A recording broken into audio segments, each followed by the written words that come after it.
get to our strategy session right now. Joining us, our CNN political contributors, the Democratic strategist James Carville. He's in New Orleans. And the Republican strategist Ed Rollins. He's in New York.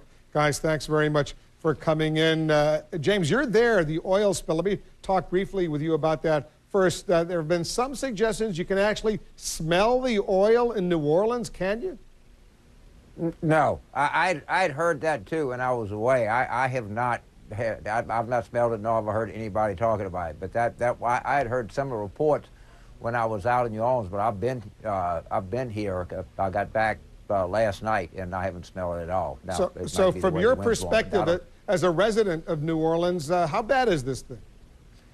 Well, I mean, I don't know, as a resident of New Orleans, I saw the governor today, and they seem to be fairly confident they can keep this out of Lake Pontchartrain. If you look at a map, that's kind of key to sort of New Orleans and some of the surrounding parishes. You know, and we don't know which way these currents are going to go, but for Plaquemines Parish, which is the place where the river empties into the Gulf, I think this thing is pretty close to catastrophic in other places on the coast. But you know, you don't know where the currents or where the winds are gonna take this. There's some reports now it's going to be in the Keys, and it could get out in the Atlantic even. Who knows? All of it's speculation. I've heard a lot of worst-case scenarios out there. Ed Rollins, you know, the governor, former governor of Alaska, Sarah Palin, she made that phrase "drill, baby, drill" pretty popular. But a whole bunch of other Republicans before this oil disaster were effectively saying the same thing. We got a couple of clips. This is before the disaster. Marco Rubio, the Republican who's running for the Senate in Florida, Michelle Bachmann, the Republican congresswoman from Minnesota, Newt Gingrich, the former speaker. Listen to this. One of the emerging issues in America this year is energy. And that's why I've joined the Drill Here, Drill Now, Pay Less effort. Do what I did, sign the petition so that we can drill here, drill now, because I want you to pay less. We could drill here, drill now, and pay less. That kind of language, is it going to be damaging for these Republicans? You know, it could be. I mean, I think any of these energy sources, whether it's coal, we have the disaster in the mines, or whether it's nuclear energy, that the president wants to advocate, you go back to 3 miles, you have to be very, very careful and very, very sensitive. If we're going to use our natural resources to become more energy independent, then there has to be a very significant safety and environmental side.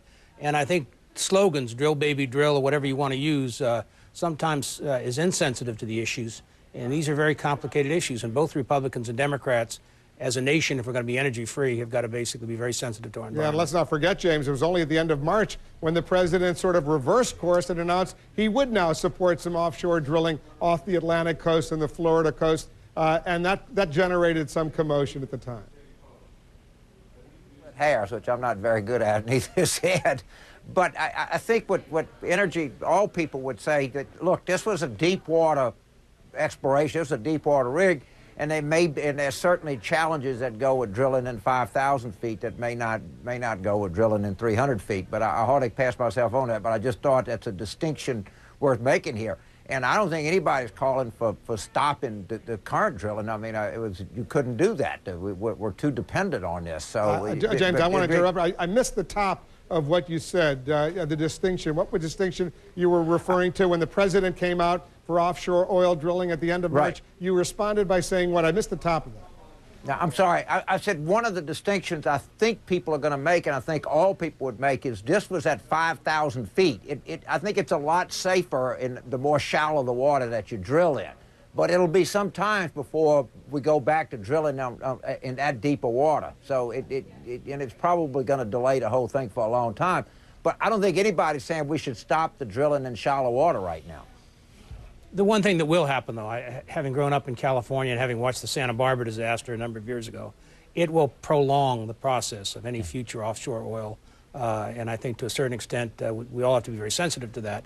But there'll be a lot of environmental challenges.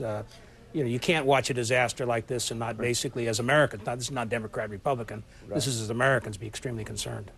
Yeah. We got to find out. Hopefully, we will find out what caused this, because if we don't know, it's like an airplane that crashes and we don't find out the cause. No one's going to want to fly on the airplane. That's completely understandable.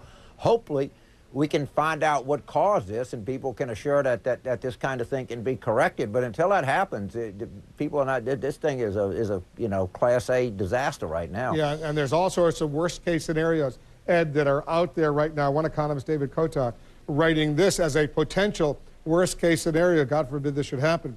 This spew stoppage takes longer to reach a full closure. The subsequent cleanup may take a decade. The Gulf becomes a damaged sea for a generation. The oil slick leaks beyond the western Florida coast, enters the Gulf Stream, and reaches the eastern coast of the United States and beyond. Monetary cost is now measured in the many hundreds of billions of dollars. That's a horrendous worst-case scenario if I ever heard one. Well, certainly it's going to cost billions of dollars under any circumstance, and I think the government's on the right track by making BP pay for all this. It was their mistake, and obviously they have to clean it up. It shouldn't be. But the government will have to spend some money and some resources. But all of this area down here is so environmentally sensitive, whether it's Florida or Louisiana, Lake Pontchartrain, whatever, that you really have to take extra steps. You know, it's one thing to drill in Oklahoma and Texas and Pennsylvania and some other places, but when you go offshore and you get into these environmental areas, you really got to be sensitive. All right, guys, Ed Rollins and James Carville. Quickly, 10 seconds, James. 10 seconds. Louisiana suffered from 2 engineering disasters. Katrina and what happened in New Orleans was an engineering failure. This was an engineering failure. We need better engineering in this country. All right. I totally agree with that. I think a lot of people will agree with you. There's no doubt about that. Guys, thanks very much.